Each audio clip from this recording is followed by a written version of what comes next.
Lucas capítulo 8, versículo 26 a 39. Nós vamos finalizar a nossa série nessa manhã, a série Graça Fora de Rota, com a história do endemoniado gadareno. E eu queria que você se atentasse a isso. Obrigado, minha amiga. A série Graça Fora de Rota, gente, nos dá um contexto bíblico de como a graça de Deus não conhece limites geográficos, limites humanos, étnicos, sociais, para que Deus venha salvar o indivíduo, salvar quem Ele deseja salvar e nos use para a sua glória nesse processo de demonstração de graça a Deus. Na semana retrasada, nós iniciamos a série, no nosso primeiro culto de 2026, falando sobre Zaqueu, um publicano que estava na cidade de Jericó, que, por estar em Jericó e também ser publicano, não estava num contexto que pudesse ser recebido ali a salvação. Ele era odiado pelos seus patriotas ali e também estava numa cidade amaldiçoada, antes mesmo de chegar no núcleo ali do templo de Jerusalém. E você tem também, na última semana, a história da mulher samaritana, no qual o nosso seminarista Mateus Avelino pregou. Quem gostou de semana passada? Foi bênção, né?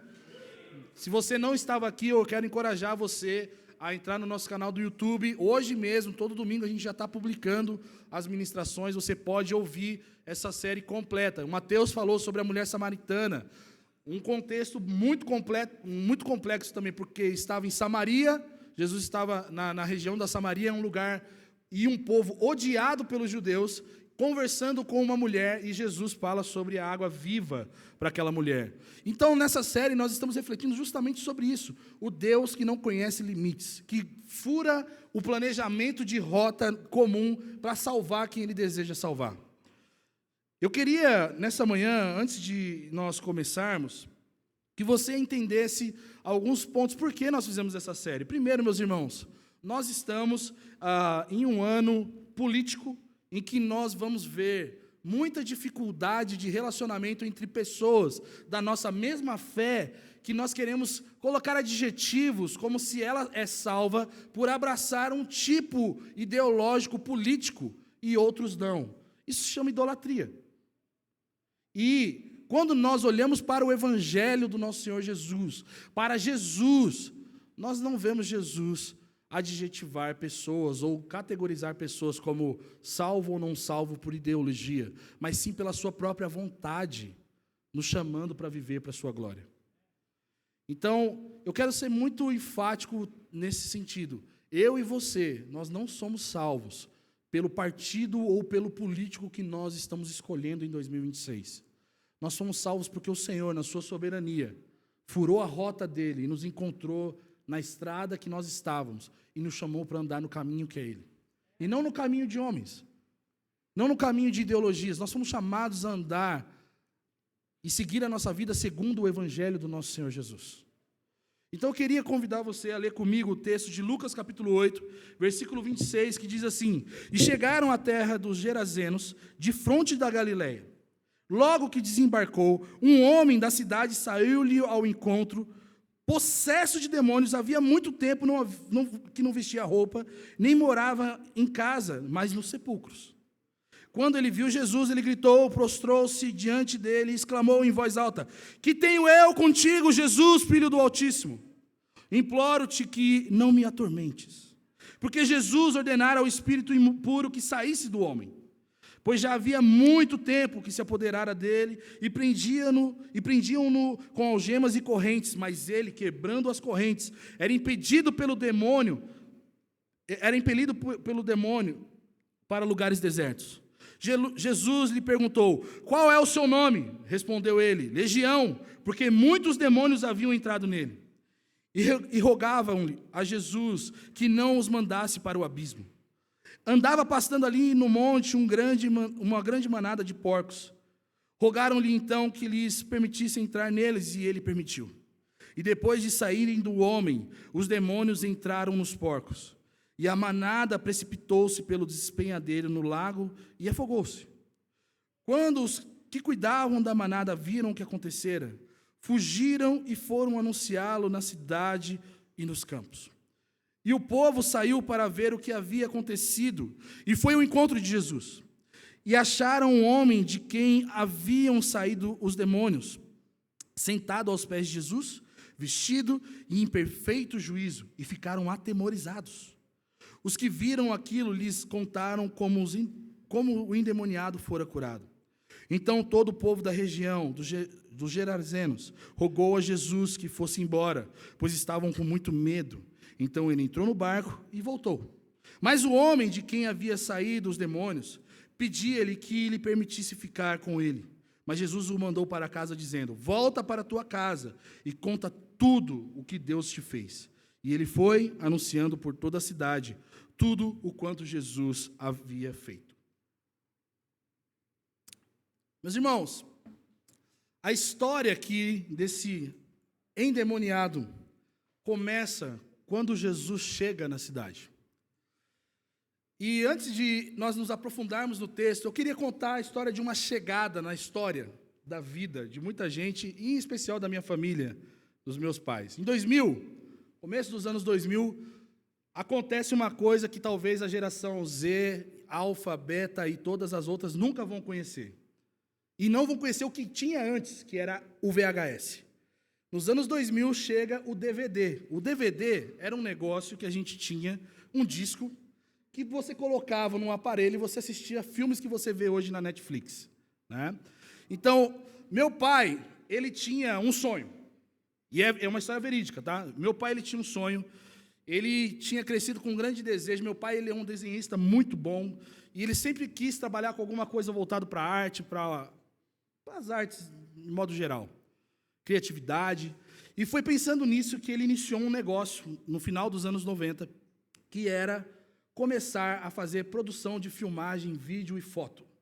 Meu pai vai para o Senac, na Avenida Paulista, faz um curso de fotografia, faz um curso de filmagem, e ele começa a fazer vídeos caseiros. Compra uma câmera da JVC, né? Aquela que você segura de mão e colocava o olho assim.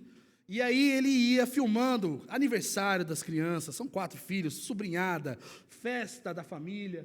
E ele começa a falar: cara, eu gosto disso, eu acho muito bacana, eu vou começar a fazer. Meu pai vai lá no Seu Souza, que era um vizinho da gente que morava na rua, o filho dele trabalhava fazendo cartões de visita no CorelDRAW 5.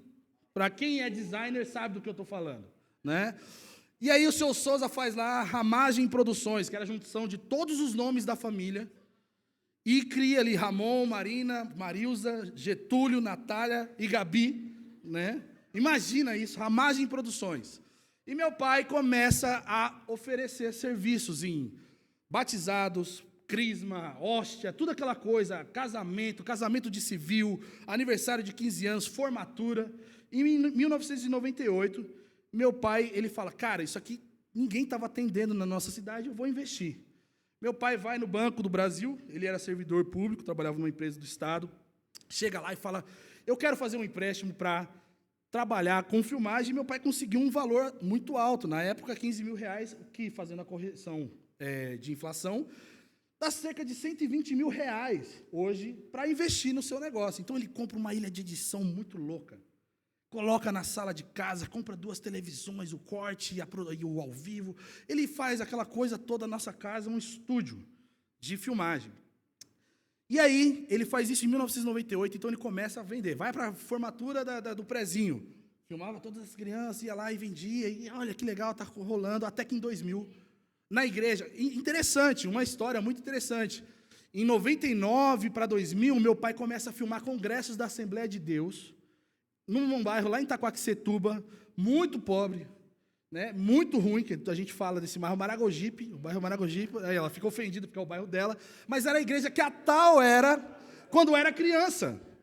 Então, possivelmente, a gente não tem mais vídeo para ver isso, tem a tal e eu na salinha, porque meu pai levava as crias dele para a criançada ficar na salinha, enquanto a tal ficava chutando o tripé do meu pai no meio do culto, né? Exatamente, filmando aniversário, né?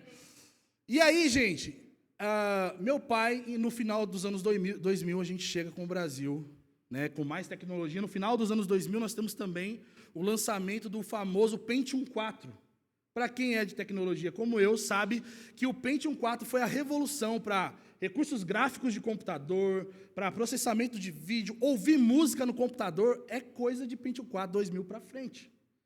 E aí, meu pai, ele se depara com essa virada de mundo de analógico para o tecnológico, e logo em seguida, ali 2001, 2002, vem o DVD. E aí meu pai, que investiu uma bala naquele equipamento para VHS, fala, e agora? O que vai acontecer? Né? Bom, o DVD ele inovou o mercado, com possibilidade de melhor qualidade de vídeo, um monte de coisa, e meu pai começou a ver que o pessoal chamava ele para filmar casamento. Tá, mas é DVD? Não é DVD. E aí ele começou a ver que ele, poxa, deu ruim. Meu pai mal tinha começado a pagar o seu grande investimento e já começa ali, começando a quebrar, tendo uma ameaça ali no seu protótipo de negócio. Só que tem um ponto muito interessante nessa história.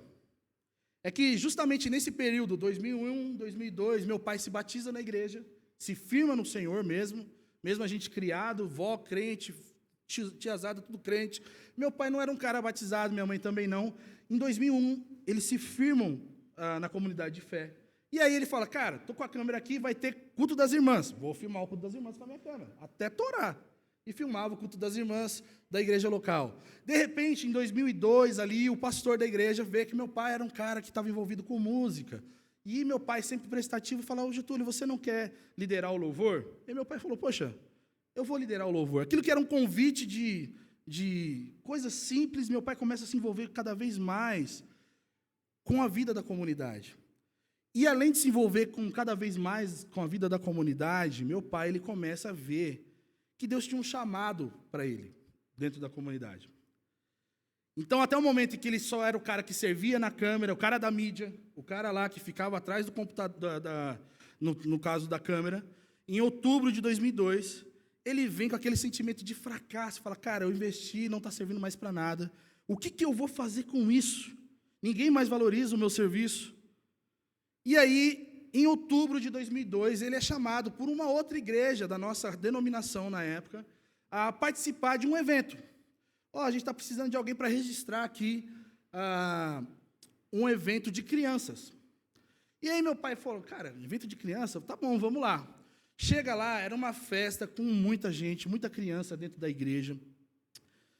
E aí, dentro dessa igreja, a gente tinha brincadeira com criança, comida para criança, hot dog, quase igual ao que a gente fez aqui no nosso último evento. Só que aí meu pai viu o evangelho sendo pregado para crianças. E aí meu pai falou, cara, aonde eu estou hoje, a gente não faz nada no dia da criança. A gente não faz nada para crianças. E meu pai também ficou comovido, porque tinha 4 filhos. Né? 4 filhos crianças. E ele falou, cara, por que eu não posso fazer isso? E a história dá uma pausa aí, e a gente termina já no final. Quando a gente fala sobre a história do endemoniado, nós estamos falando do dia em que Jesus chega numa região que é conhecida como Decápolis. A região de Decápolis é justamente, carrega esse nome porque são 10 cidades a leste do Mar da Galileia, e dentro desse conjunto de cidades, existiam 2 cidades, que era Gadara, que é justamente o nome que ele recebe, o Gadareno, ou Gerazeno de Gerasa, que é o nome da outra cidade. E os evangelhos de Mateus, Marcos e Lucas, eles registram essa história com esses 2 nomes, o demônio gadareno, que você vai ver em Mateus, ou em Marcos e Lucas como Gerazeno. Aqui parece que tem ali um desencontro, e aqui, só para deixar bem claro, a Bíblia não está se contradizendo e contando uma história diferente da outra, para dizer, a Bíblia está mentindo, porque Mateus vai falar que eram 2 endemoniados, e Marcos e Lucas vai falar que é um. Mateus vai falar que é em uma cidade, e Marcos e Lucas vai falar que são em cidades mais distantes do que Gadara. Marcos, o evangelista mais velho, o que tem a data mais antiga, está mostrando para nós, não uma história diferente de Mateus ou de Lucas, mas o propósito de Marcos é comunicar que Jesus tinha poder sobre enfermidades e espíritos. Se você começa a ler o livro de Marcos, diferente de Lucas e Mateus, você vê Marcos já focando no batismo e no ministério de Jesus, prontamente ali curando enfermos, expulsando demônios. Marcos estava mostrando isso. Gente, Jesus veio para libertar os cativos. Jesus veio com poder sobre enfermidades e demônios que talvez a religião velha não tinha. Mateus, que é aquele evangelista do reino de Deus, está exaltando a realidade do Messias, com aquele poder sobre príncipes e poderes, sujeitando espíritos malignos sobre sua autoridade. Como era de se esperar que o Messias tivesse esse tipo de poder? E já Lucas, ele está escrevendo o texto que acabamos de ler, a chegada do Messias não somente para os judeus, porque Mateus escreve para os judeus. Lucas está falando para um homem chamado Teófilo, um gentil, um grego, falando: Teófilo, aconteceu para provar que Jesus não é só o rei dos judeus, mas o rei de todos os povos. Aconteceu um dia que Jesus estava saindo do seu barco, do mar da Galileia, e entrou numa cidade fora do distrito dos judeus, e já começou expelindo demônios. Ele também era o Senhor dos gentios e dos impuros. E por que a gente fala sobre isso? Porque se você olhar para o texto, nós estamos falando de um momento e de uma cidade que criava porcos. E para o judeu, porco não é legal. Porco é proibido você comer e criar. Então Lucas tem esse propósito. E quando nós comparamos as narrativas do Evangelho, não existe nada de contradição aqui, mas intencionalidade de mostrar, de revelar que Jesus é o rei dos judeus, o rei do reino de Deus. Jesus tem autoridade sobre demônios, sobre enfermidades. E Lucas vem complementando, falando: Jesus não é somente o rei dos judeus, ele é o rei de todos os povos que o recebem. Lucas e Marcos usam como a cidade Gerasa, já Mateus, Gadara. E por que a gente precisa se atentar a isso? Gadara fica a cerca de 140, 160 quilômetros de distância de Jerusalém. Gerasa já é uma outra distância. E de Gadara para Gerasa é quase 70 quilômetros, irmãos. É muito longe para quem anda a pé ou de barco. E aqui o evangelista está justamente mostrando para a gente que Jesus, o rei dos judeus tão esperado, não tinha fronteiras, esbarrando ele para cumprir o seu propósito e missão de salvar aquele que nele crê.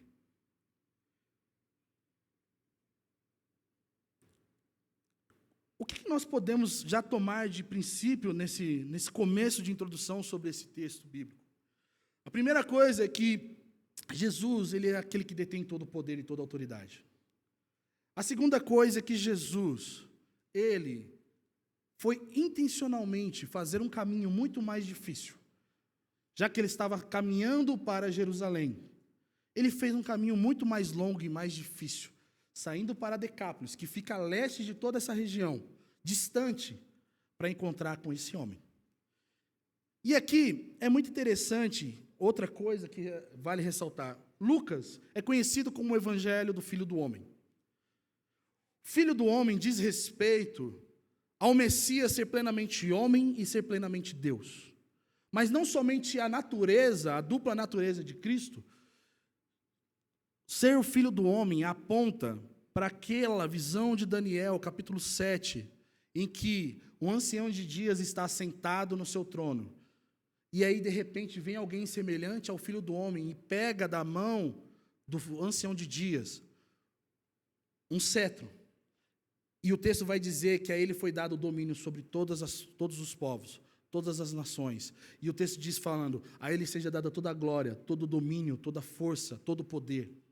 Quando Lucas está escrevendo isso, está falando que Jesus, ser o Filho do Homem, ele tinha poder sobre todas as coisas. E aqui, quando nós chegamos no versículo 26, até o versículo 28, nós vemos Jesus saindo do seu barco com seus discípulos tranquilamente. Jesus, ele desce do seu barco, ele sai da cidade de Galileia, ele sai do mar, e aí quando ele pisa na cidade, alguém percebe a sua presença. Mas não é um alguém, é uma legião, possuindo um homem endemoniado. Aquele homem já estava sendo possesso, oprimido pelos espíritos malignos há muito tempo, como vai dizer o texto para nós. A região era uma região não judia, onde não existia culto ou temor ao Deus judeu, onde não existia talvez nem consciência de que Jesus era o Messias. Eram cidades helênicas que tinham como costume cultuar falsos deuses e crer de maneira mística na presença de espíritos no meio da cidade. Imagina, gente, uma cidade que estava acostumada a conviver com demônios na sua cidade. Imagina, será que seria uma cidade tranquila? A região de Decápolis tinha esse aspecto, e a prova disso, meus irmãos, é que eles conviviam com esse homem por anos, vivendo nos sepulcros, cheio de demônios, mostrando uma prática mística, mostrando ali que essas cidades, ela convivia com essa realidade sobrenatural, demoníaca, de maneira muito harmoniosa. E também nas cidades helênicas, quando nós vamos estudar o contexto, era muito comum ter bruxos, magos, que manipulavam pessoas e espíritos nas pessoas. Talvez aquele endemoniado era motivo de alegria, motivo de exibição para aquela cidade. Mas era um homem perturbado, um homem escravo de demônios. Aquele homem, ele vivia nos sepulcros, entendendo pelo pensamento do povo gentílico, de que a sepultura eram portais para esses espíritos acessarem a cidade e as pessoas. Aquele homem, ele não sofria de surto psicótico, como muita gente fala, meus irmãos. Aquele homem não estava com histeria. Ele não estava em qualquer cenário de mania ocasionada por doenças psicossomáticas. Ele estava carregado de força das trevas. Ele carregava algo sobrenatural e desumano com aquele homem, ao ponto de ele andar nu, sem identidade, fora de si. Quando Jesus chega na cidade, meus irmãos, aquele homem possuído vai até Jesus. Esse ato de ir até Jesus é um ato de desespero, porque você vai ver no texto que ele estava gritando, ele estava desesperado. Porque aquilo que ele estava carregando, eles sabiam que quem chegou ali não era qualquer pessoa.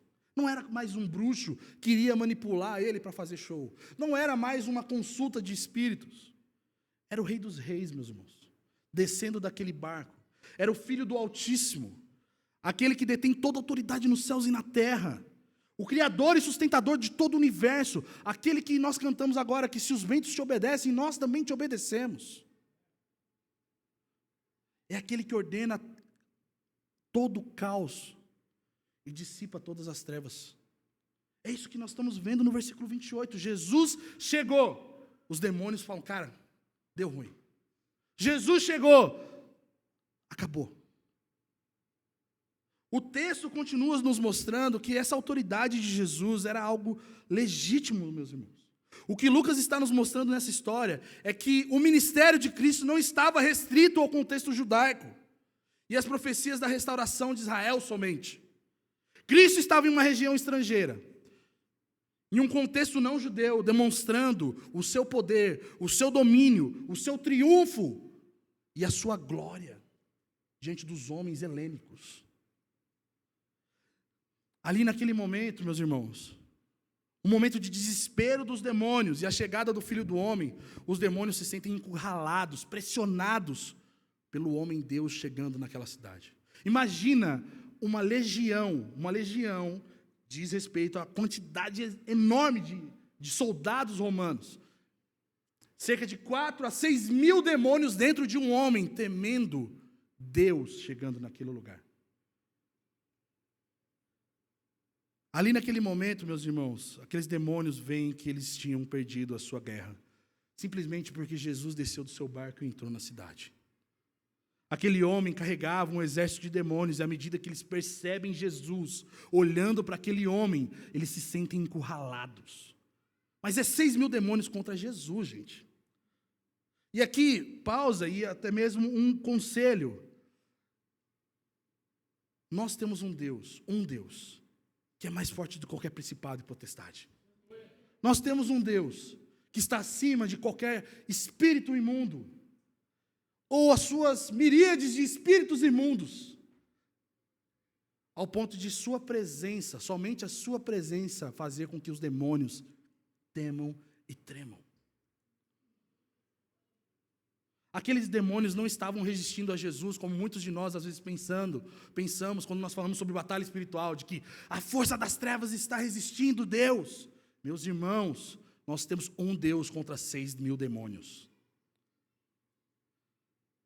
Nós temos um contra 6.000, e os 6.000 se dobram em direção a esse um. Quando nós falamos sobre batalha espiritual, é muito importante nós lembrarmos que nós pertencemos a esse Deus. Somos a igreja desse Deus. E por sermos o povo desse Deus, príncipes e poderes estão submetidos a esse Deus. E por isso nós triunfamos sobre eles, porque Cristo, o nosso Senhor, triunfou sobre eles. E logo, esse sentimento de resistência do maligno, nós estamos levando surra do diabo. Meus irmãos, a maior surra que o diabo levou foi Cristo crucificado na cruz por nós. Isso determinou o seu fim, isso determinou o seu poder, e nós estamos aqui, nessa cidade, podemos resistir ao império das trevas, sabendo que Cristo, o nosso Senhor, já triunfou sobre todos os demônios. Todos os demônios. Não são os demônios de Gadara, são todos, estão submetidos a Cristo. Todos os príncipes e poderes dessa nação estão submetidos à autoridade de Jesus. E o texto está nos mostrando isso. Não é a quantidade, não é o tipo de demônio, não é a força que ele invade ou circula sobre uma região, é sobre se Cristo está governando, se nós somos sal e luz, se nós estamos representando e resplandecendo Cristo, demônios, príncipes e poderes caem. E os demônios aqui começam a pedir: Jesus, pelo amor de Deus. Imagina isso, né? Jesus, pelo amor de Deus, não manda a gente para o abismo. Porque o abismo era esse lugar de inoperância eterna. Ou estado de inoperância. Porque é aquilo que nós esperamos que Jesus faça no seu retorno, lançando Satanás, o lago de fogo e a morte. Satanás, o inferno e a morte no lago de fogo. E quando nós vemos Jesus ouvindo esse endemoniado, nós vemos o primeiro culto público, de entrevista com demônios. E que Jesus pergunta o seu nome, né? Qual é o seu nome? Legião, né? Imagina que legião falando de muitos, era um coral falando, né?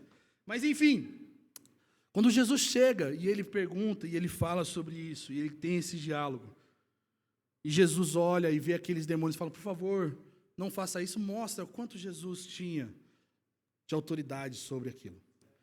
Mas o que é mais belo é que não é sobre exibicionismo, sobre exibição do poder e da majestade de Cristo, é sobre amor. Jesus estava agindo com compaixão contra o gadareno, ou em direção ao gadareno. Jesus estava demonstrando a sua suficiência, Jesus estava mostrando a sua autoridade sobre aqueles homens, e especificamente sobre o gadareno. E quando Jesus permite que os demônios fossem lançados, entrassem nos porcos, a gente precisa olhar para alguns fatos importantes sobre a presença dos porcos nesse contexto. Como eu te falei, judeus não criavam porcos. Judeus não podiam comer porcos. Nós estamos falando de um lugar que não amava a Deus, um lugar que não era regido pelo decálogo, pelas 10 ordens de Deus. Nós estamos falando de um lugar que era comumente anti-Deus.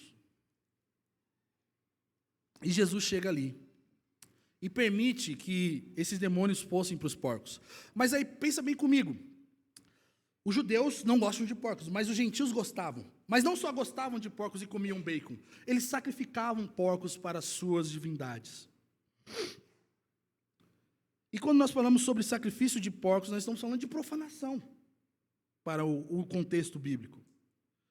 E quando Jesus permite que os demônios vão para os porcos ali naquele cenário, e os porcos descem de despenhadeiro abaixo e morrem. Meus irmãos, nós estamos falando que Jesus não somente apresentou um milagre para aquela cidade, mas ele destruiu um falso culto. Ele acabou com uma falsa religião que imperava sobre aquele lugar. Ele permitiu que o reino dele tocasse aquele lugar por meio da libertação de um homem. Aquilo que era objeto de culto tinha se perdido de espinhadeiro abaixo, meus irmãos.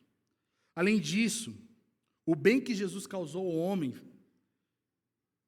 foi algo extremamente sobrenatural, visível. Ele estava amarrado, a gente tentava amarrar ele com correntes, nos sepulcros ele ficava lá e ele quebrava as correntes. Agora o homem está mansinho, calminho, sentado aos pés de Jesus.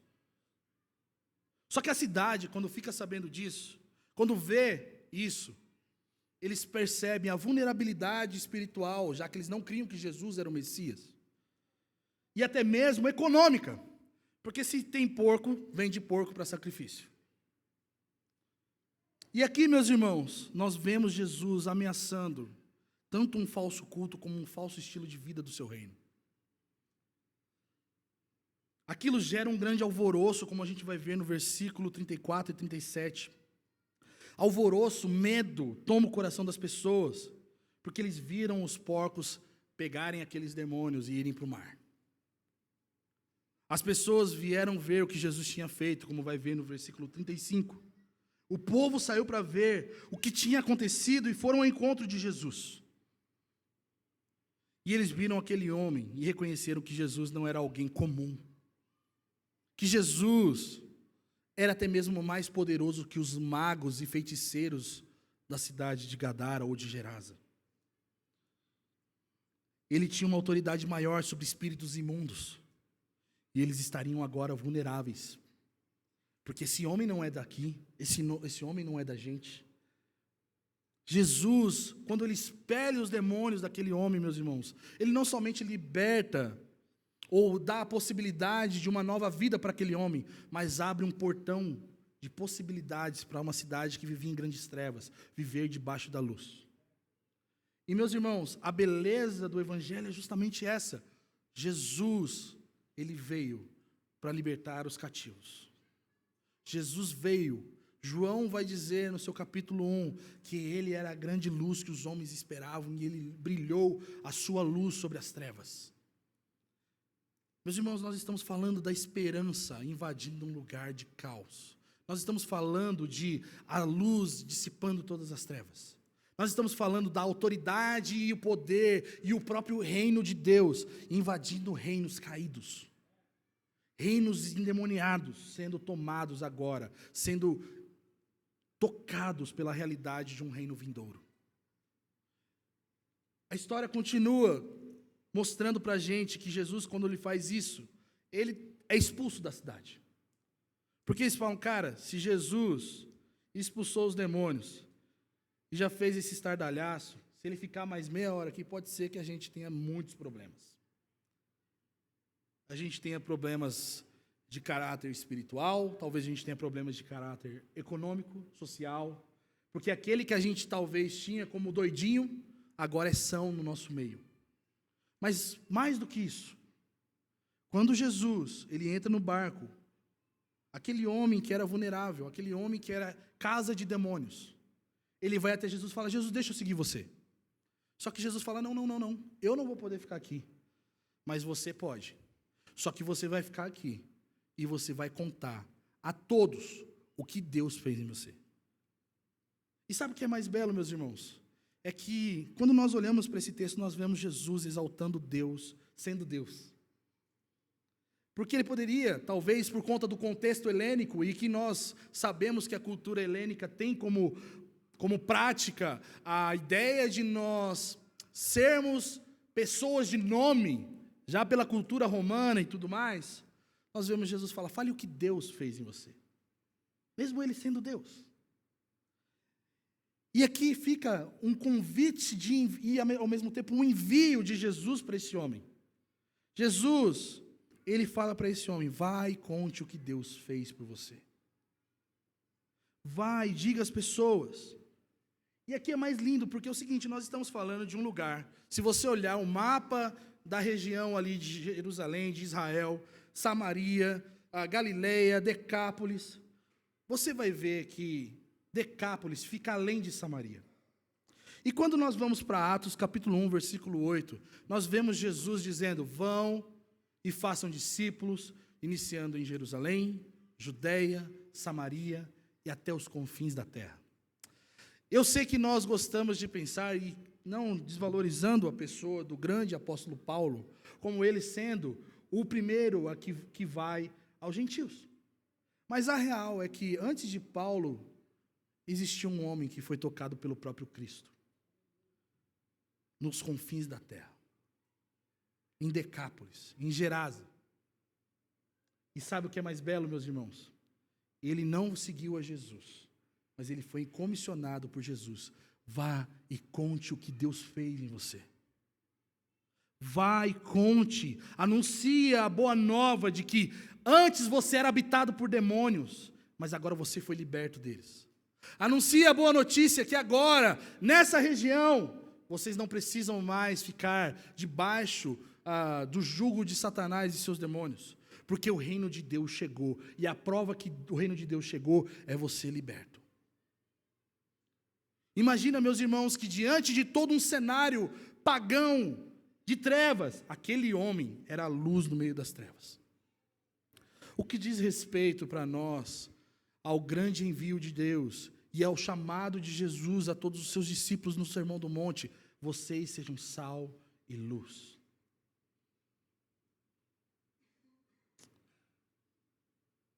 Isso nos mostra, meus irmãos, que o Evangelho de Cristo Jesus não é para um tipo específico de pessoas.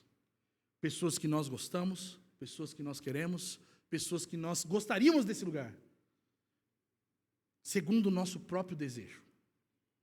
O Evangelho, a boa notícia, consiste em nós contarmos a todas as pessoas o que Deus fez em nós. E eu queria concluir essa pregação, esse tempo de palavra conosco, pensando em 3 pontos aqui que são muito importantes para nós lembrarmos. Quando Jesus chega na nossa história, meus irmãos, em nossos ambientes, Ele tem autoridade suprema sobre tudo. Jesus, Ele tem a autoridade suprema sobre tudo. Uma vez que nós estamos inseridos em seu reino, nós não levamos surra de Satanás mais, meus irmãos. Já dizia minha avó que nós é que damos surra no diabo. Nós precisamos dessa consciência urgente, porque nós estamos sendo crentes mornos e apáticos à realidade do império das trevas. E sabe qual que é a prova disso? É que muitos de nós nem conseguimos mais testemunhar do Evangelho. Nós achamos que a vida de comunidade é um compromisso de espiritualidade, mas não reflete essa espiritualidade para fora disso. Mas lembre-se, quando Jesus chegou nas nossas histórias, Ele é Senhor Supremo sobre tudo, inclusive sobre nós. Onde Jesus chega, meus irmãos, por mais longe, por mais estranho que seja o lugar onde nós estávamos, ou onde nós estamos, o seu domínio chega. E não tem demônio, não tem força, não tem cultura que consiga subsistir sem se submeter a Cristo. Essa é a primeira coisa que eu e você precisamos aprender. Se Jesus chegou até nós, tudo que nós somos, tudo que nós temos está submetido ao reino de Cristo. Se isso não está acontecendo conosco, meus irmãos, é porque talvez nós não estamos debaixo do reino de Jesus. A segunda coisa que nós aprendemos é que o domínio de Jesus, ele é uma ameaça aos nossos ídolos. Ele é uma ameaça aos nossos tremores. Quando Jesus chegou na cidade e libertou o homem, a cidade ficou com medo, meus irmãos. E quando Jesus chega até nós, nós temos fé em quem Ele é e provamos a sua graça dele sobre nós, ou nós não temos fé e temos medo de quem Ele é e medo das suas ameaças em relação àquilo que nós cultivamos como amores para o nosso coração. O ex-endemoniado gadareno, ele conseguiu provar dessa graça, porque os falsos ídolos não davam jeito em quem ele era. Os falsos ídolos abusavam de quem ele era. Mas Jesus chega e liberta aquele homem.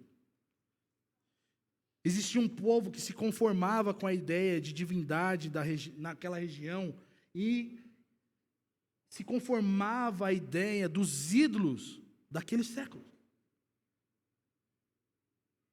E, meus irmãos, quantos de nós, talvez aqui nessa manhã, e quantos nós conhecemos, quantas comunidades, ou quem sabe seja a gente mesmo, que tem como ideia um Deus. O Deus que não é o nosso Senhor Jesus Cristo. E quando Ele chega até nós, nós tememos, porque nós não estamos debaixo do seu reino. E Jesus se torna não o nosso Salvador, mas uma ameaça para os nossos ídolos.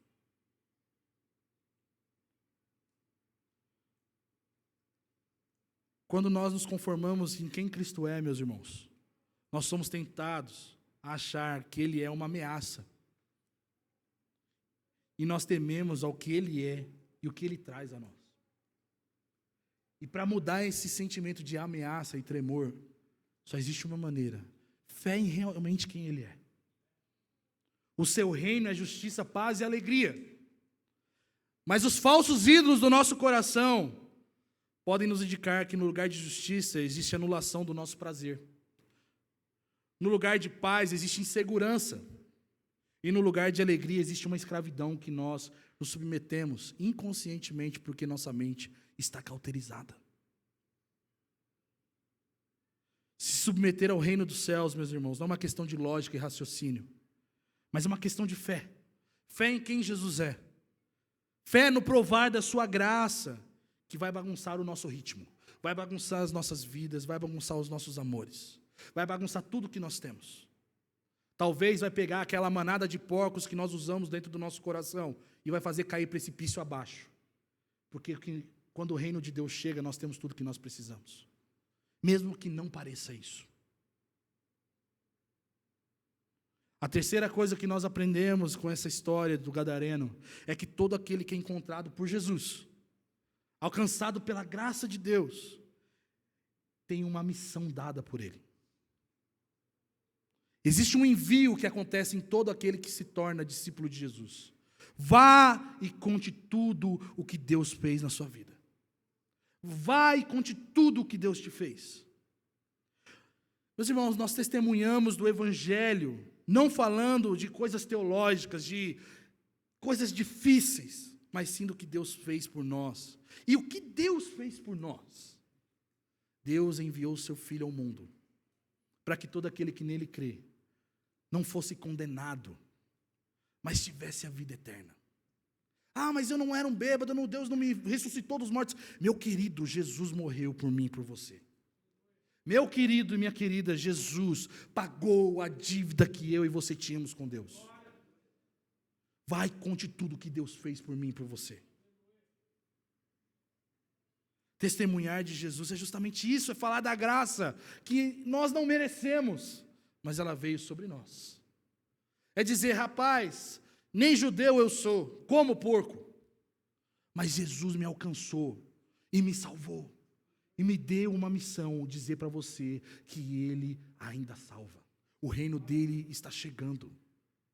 Existe um envio para nós. Tanto Zaqueu, como a mulher samaritana e o gadareno, eles receberam essa comissão, meus irmãos, de testificar o que Cristo era, do que Cristo fez, e de que eles agora estavam sob o domínio de Cristo, sob a ordem de Cristo, de dizer a todos o que Deus tinha feito para eles. Não de seus pensamentos, não de desejos, não de opiniões terceiras, não de ideologias, mas estavam sujeitos a Cristo. E sabe o que é mais belo, meus irmãos? Todo discípulo de Jesus tem a sua segurança, não na sabedoria humana, não no que sabe sobre Deus, mas em quem Deus é. Cristo é o nosso Senhor. Cristo é o nosso Salvador. Cristo é aquele que ressurgiu dentre os mortos. Cristo é aquele que deu a sua vida por nós. Isso é a nossa segurança. E nós precisamos falar isso para as pessoas urgente. A graça saiu fora de rota para nos encontrar, meus irmãos. A graça de Deus saiu fora de rota para nos encontrar. E isso é motivo de muita alegria para nós. É por isso que Jesus vai dizer, por meio dos profetas, quão belos são os pés dos que anunciam as boas novas. Sabe por quê? Porque não existe beleza melhor do que falar aquilo que Deus fez em nossas vidas. Não existe nada mais belo. Nossa, mas a minha história é cheia de remendo. Nesse remendo todo, Jesus te encontrou. Nessa condição inteira, Jesus te encontrou e te salvou, meu irmão. E sabe aquela história que eu comecei, da história do DVD do meu pai? Ela termina da seguinte forma. Meu pai foi filmar a festa das crianças e falou, poxa, por que isso não podia acontecer na minha igreja? Meu pai volta para casa, há uma festa que foi diversão, mas teve evangelho e fizesse Jesus conhecido para crianças. Meu pai volta para casa e ele começa a orar. Ele vê que aqueles equipamentos obsoletos dele não iria mais dar nenhum retorno financeiro para ele. Aquele homem quebrado financeiramente também estava sendo feito um vaso novo nas mãos de Deus. Poucos meses depois, ele pega todos aqueles equipamentos e vende com 90% de perda do que ele investiu quando ele comprou nos anos 90. Aquilo pode ter sido, se você encontrar alguma mesa da marca Merlin, é do meu pai aí, em algum museu, tá? Quando meu pai faz aquilo, meus irmãos, meu pai se abdica de todo final de semana estar preso em aniversário de criança, casamento, crisma, qualquer coisa assim. E ele começa a se dedicar à vida da igreja local. Ali meu pai começa a dar os seus passos da vida ministerial, ele começa a ler mais a Bíblia, ele se prepara para ensinar, vai atrás de curso teológico, ele começa a ter fome por Deus, começa a orar, começa a fazer seus filhos orarem toda semana, juntos, em casa. E ele começa a ter uma ideia. Por que, se aquelas crianças foram evangelizadas, por que as crianças do meu bairro não podem? Em 2003, meu pai começa um projeto de evangelização no bairro. E esse projeto parecia só uma festa pequena, em que ia dar algodão doce, deixar as crianças agitadas para os pais ficarem muito loucos no dia das crianças. Esse projeto começa com 300 crianças na igreja, bem no meio do bairro. E ele faz esse trabalho por 7 anos, meus irmãos. Nos últimos anos, a gente chegou a reunir quase 2.000 crianças no bairro. Na rua da igreja, era um caos. A Ana ia, a Tal ia, né? Eu tinha que estar lá, meu pai dava trabalho para mim. Gente, muita gente foi alcançada pelo evangelho naquele lugar. Tem uma história dentro desses dias de evento, que uma criança, na cidade tem algumas pedreiras, ele tinha perdido o pai, porque uma pedra tinha esmagado o pai dele, uma explosão dentro da pedreira. E ele estava muitos dias já sem comer, sem viver, e ele foi para a festa, e aí ele ouve o evangelho. E aí, para ajudar, tinha um sorteio de brinquedo e aquelas coisas todas. E aquela criança ganha a melhor bicicleta do evento. E aí sai, por incrível que pareça, saiu na primeira capa do jornal da cidade. A mãe dele chega com o jornal na igreja e fala, tá vendo meu filho aqui, ó, ganhou, feliz? Fazia mais de tantos dias que ele nem ria em casa. Vocês trouxeram esperança para o meu filho. Meu pai teve um encontro com quem sustentava o universo e viu que seus próximos passos seriam sustentados não por um negócio que ele teve a ideia, mas por Deus. Ele deu resposta em seguir o que o mestre tinha chamado ele a fazer, meus irmãos. Vai e conte tudo que Deus fez na sua vida. Meu pai hoje é pastor numa igreja, e o Caco já foi lá, alguns irmãos, meu pai já esteve aqui falando, em um bairro muito ruim, na periferia da cidade de Itaquaquecetuba, sem holofotes, meu pai nunca talvez seja conhecido, sem recursos, mas com fidelidade ao evangelho. Talvez totalmente diferente do que eu penso teologicamente, mas meu pai é um homem fiel ao evangelho. Meu pai entendeu, assim como o gadareno, meus irmãos, e não estou chamando ele de endemoniado, que fique bem claro aqui, que quando Cristo chega nas nossas vidas, os pesos e a nossa identidade não é definida pelo que nós temos, meus irmãos, onde nós estamos, mas uma vez que Ele nos libertou do império das trevas, não existe vida para viver se não for para Cristo e nos tornarmos salvos e parte do seu reino.